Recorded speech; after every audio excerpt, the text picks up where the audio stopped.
നീലഗിരി പുഷ്പമേളയുടെ ഈ വർഷത്തെ പതിപ്പിന് കോത്തഗിരിയിലെ നെഹ്റു പാർക്കിൽ തുടക്കമായി. 2 ദിവസങ്ങളിലായി നടന്ന പച്ചക്കറി മേള ശ്രദ്ധേയമായി. വിവിധ പച്ചക്കറികളിൽ ഒരുക്കിയ രൂപങ്ങളായിരുന്നു പ്രധാന ആകർഷണം.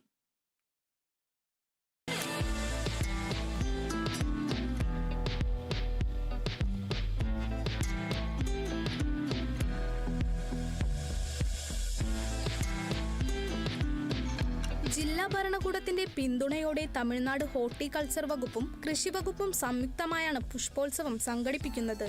പുഷ്പമേളയുടെ ഭാഗമായി നടന്ന പച്ചക്കറി മേളയിൽ യിലെയും കോത്തഗിരിയിലെയും പച്ചക്കറികളുടെ വിപുലമായ പ്രദർശനവും വിൽപ്പനയും ഉണ്ടായിരുന്നു.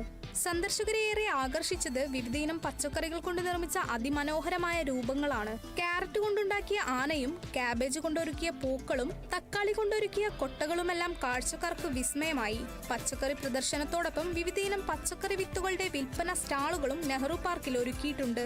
2 ദിവസത്തെ മേളയിൽ ആയിരക്കണക്കിന് ആളുകളാണ് നെഹ്റു പാർക്കിലേക്ക് ഒഴുകിയെത്തിയത്. 1 മാസം നീണ്ടു നിൽക്കുന്ന പുഷ്പോത്സവം നീലഗിരി ജില്ലയിലെ 6 പ്രധാന കേന്ദ്രങ്ങളിലാണ് നടക്കുന്നത്. Kerala vision news, Ooty.